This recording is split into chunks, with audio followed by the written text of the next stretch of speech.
Hello guys, good evening. Alam nyo bang sa simpleng upload nyo lang ng video sa Reels ay pwede kang kumita?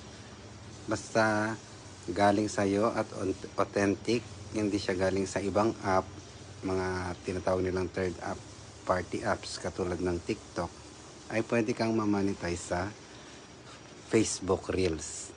Yan, katulad niyan. Yan. Kung ikaw katulad ko rin na laging nag-upload sa Facebook, laging nag-Facebook, upload dito, upload dyan, tuloy-tuloy mo lang basta galing sa'yo at hindi siya galing sa ibang content. Yan, pwede ka ma-monetize. Katulad niyan, yung stars, ads on reels, marami pa yan siya, stream ads. Baka sakaling maano mo rin siya, ma-activate. Yan.